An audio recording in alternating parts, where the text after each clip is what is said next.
Well, hello everybody, and welcome to another review for this year's Women's Prize for Fiction. Today we're going to be looking at the book called Weather by Jenny Offill, and I'm being joined by Jill from the Careers Springboard in East Berkshire. Hi, Jill. Oh, hi.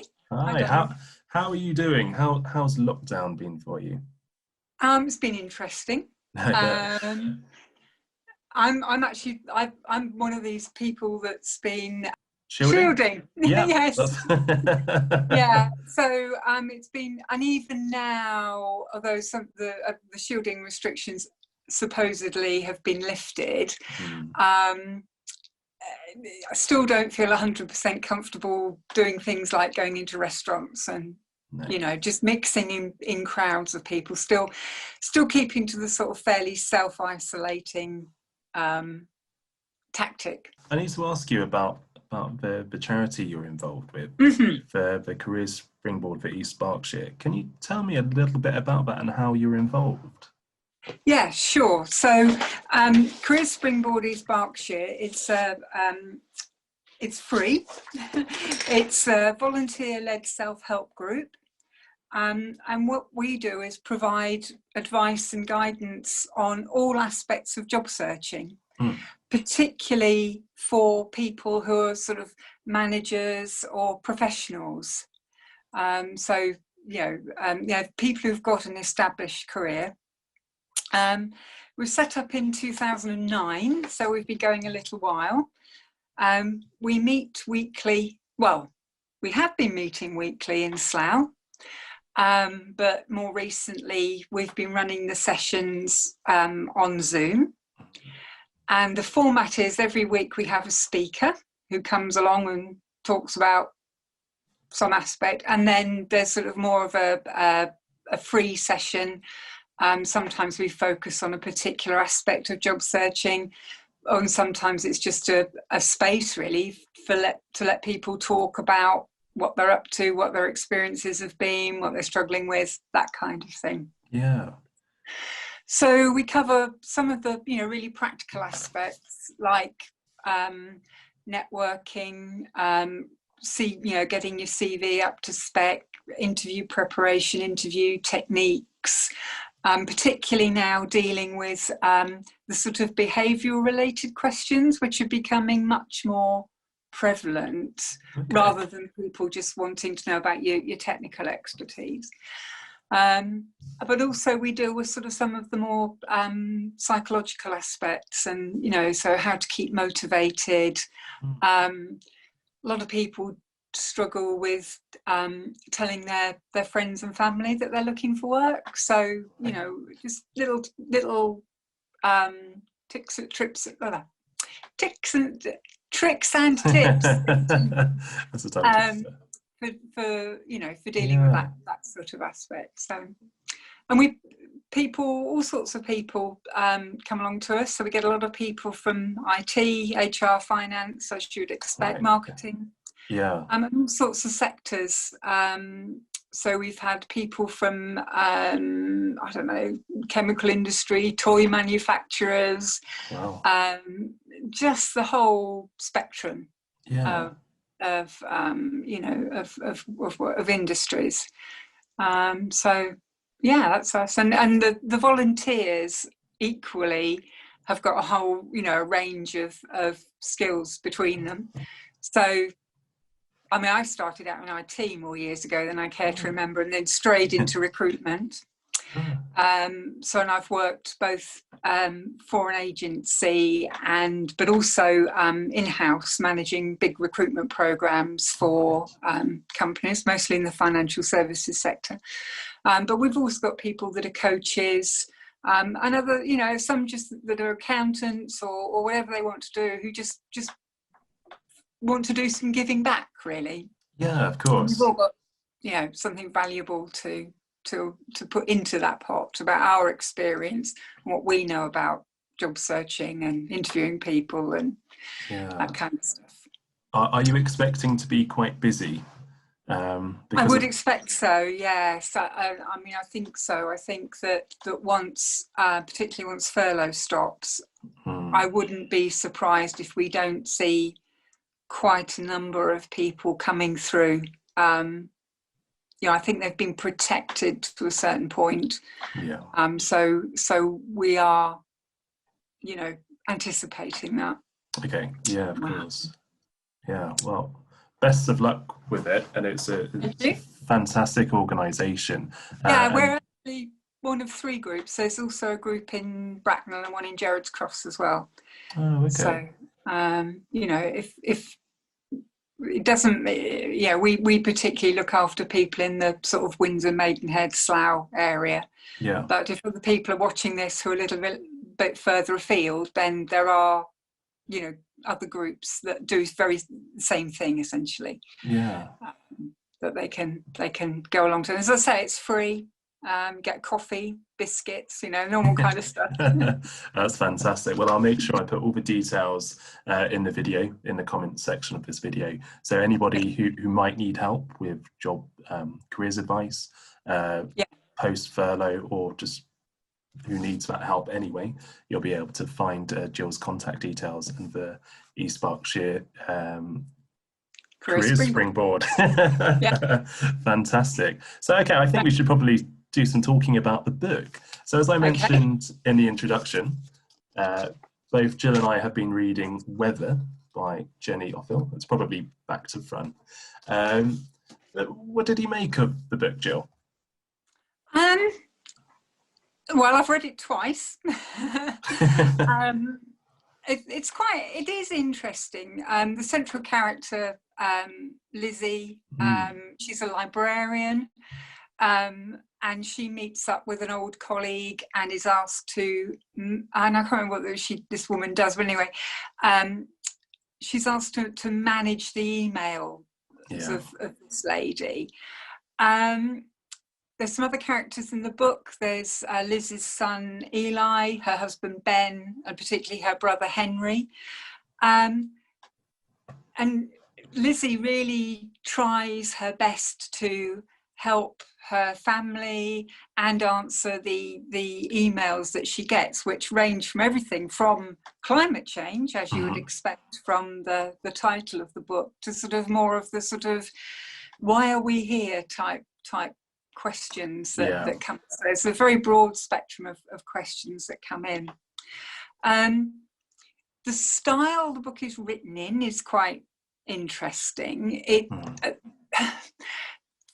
It's split into 6 sections, but then each section is just a series of paragraphs. And although there are stories which create a thread through the book, they're intermingled with totally random bits. So as I say, it's not difficult to read, but it is difficult to follow sometimes. And sometimes, you're reading something, you're thinking, well, why is this in the book? So finding that relevance is tricky. Yeah, I have to agree with you there. It's sort of presented in these tight, taut fragments. The sort of strange observations, mundane observations of sort of everyday life. And you go through reading. I think she's a really good writer. I really enjoyed some of their observations. I thought they were very funny, especially as they are. 1 or 2 are. Working in a library. Some of her observations about working in a library are absolutely fantastic. She talks about the customer coming up to ask her what their password for their email is, and it's not her password. I can't tell you that. But I really enjoy those sort of very mundane observations. I think they're kind of beautiful and funny, but I completely get what you're saying. It's sort of, to begin with, it feels hard to kind of get a grip on where it's going. It's so fragmented, but I think once she starts answering those emails, you kind of get the sense that, as the title suggests, that this is a book all about weather and climate change, but in a way that's very, very subtle, to the point that you could almost miss it, because it is so fragmented, and it isn't particularly preachy either. so you No. could miss it. But when she answers these emails, as you mentioned, she's hired to do, and there's all these mentions about things like the future and her son's future and finding a doomstead to live on. Yeah. And it paints a very bleak image of the future. But I didn't. Is it the sort of book you would normally choose to read? No, it isn't. It isn't. And that's, you know, I'm not, I don't have a problem with that. I like, you know, I think reading new and different things is good because it, you know, can open up whole new avenues, or, you know, new authors or new styles of book for you to read. So, you know, I normally would welcome that. But to be honest, I found it difficult. I mean, it wasn't something I thought, oh, have I really got to read this? I just struggled, I think, as you said, you know, struggled to get a grip on where it's going. Yeah, of course. I also, you know, I found some of the lot of the characters are very needy. You know, there's the brother who's the recovering drug addict who gets into a relationship. And I think, and I got a bit frustrated with the central character, Lizzie, who seems to spend an awful lot of her time running round after people, and you kind of think, well, why, you know, for what purpose? Yeah. And she very often, you know, she does it to the detriment of herself and neglects herself and some of the things she should be doing. That's right. So I think if she was one of the people that turned up on Job Club, yeah, we'd be saying, well, we've got to get booked. And that's a really interesting point, looking at the character from the perspective of what you do. She is. I mean, I'm frustrated, but I felt really sorry for Lizzie. There's something that's so everyday about her. You know, she's a mum, daughter. You know, and she's yes, yeah, she looks after her brother, and you can never escape the fact that she had such promise at the start of her. You know, she was doing a PhD in creative writing, I think, and then she sort of now carries the weight of everybody else with her on her shoulders. That's right. Exactly. Yeah. So I completely understand what you're saying about her as a character and being quite frustrating. Have you looked at the long list, the short list, sorry, for the Women's Prize? No, I've only looked, only the 6 that were, is that the short list? The 6 that were the short list, yeah, the 6. Yeah. Were there any others on that list that caught your eye at all? Oh gosh, there was the, was it Girl, Woman, Other or something? I can't remember. Right, I thought that looked quite interesting, but somebody had already, you know, stuck their hand in the air and said they were going to read that one. Yeah. I also thought that the one that was based on Hamlet would be quite good, but I thought it would be better if I had, you know, studied Hamlet at some level, and I never have. So honestly, we're not supposed to have favourites, but Hamlet is my absolute favourite, and you don't. Okay. I would say you don't need to know anything about the play Hamlet to enjoy it. You wouldn't even really know. I might pick that up then. I might search that one out because I did think that sounded quite interesting. Fantastic. To my mind, that should be the winner. But not that you've got favourites. Not at all. But that was written really well. Really brought to life these characters that we know very little about. Actually, you know, even Shakespeare for all his celebrity, we still don't know too much about him, and especially his son. But it focuses on his family life, and particularly his wife. Okay. It's fantastic. I mean, I'm trying not to stray too much. Don't give it away. Don't give it away. But it's a fantastic read. Okay, I think we'll start to slowly wrap things up. But cool. Could you sort of give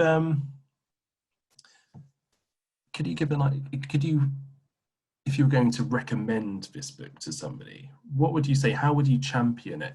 What are its plus points? I think it's the everydayness of it, you know, and the fact that we all deal with stuff that that comes from work, home, wherever, and we spend a lot of time and energy actually worrying about those things on behalf of other people. So from that point of view, I think it captures that very well. Yeah, I agree. And I think the fact that it is, you know, it's quite short. I mean, I think I read it in a couple of evenings. Yeah, it's like a couple of 100 pages. So it's, you know, it's not like some of the other books on the list, which would take considerably longer to read. Not that I'm thinking of one in particular. Yeah. So it's very, and because it's split into short paragraphs, it's very pick upable and put downable. Yes. You know, yes. So it would be something that you could easily, you know, pop in your bag if you were traveling to work or something. Not that we're doing things like that these days, but you know, you could pick up and read, think, oh, I'll just read this for 5 minutes. Yes, of course. So that's quite interesting. Some of the themes that come up and the way the character tries to deal with them are quite thought-provoking. I can't think of anything specific, but there are some, and yeah, there are some quite humorous bits in it, and some interesting little character foibles. I mean, you were talking about the person who comes in and asks for their email password, and I thought about the lady that walks around with a set of X-rays or whatever it is she does. So there's some interesting, you know, little very, as I say, very everyday things that you just come across in life. That aren't things that you know, that are really notable, but are very, very true. Yeah. So absolutely. That would kind of be how I would pitch it, I think. I think you pitched that perfectly, actually. It doesn't follow any sort of linear plot as such. It's so sporadic. But that's great. Thank you so much for your insight on that. And of course, we're going to give everybody the opportunity to vote for their favourite book on the final night. But this was Weather by Jenny Offill.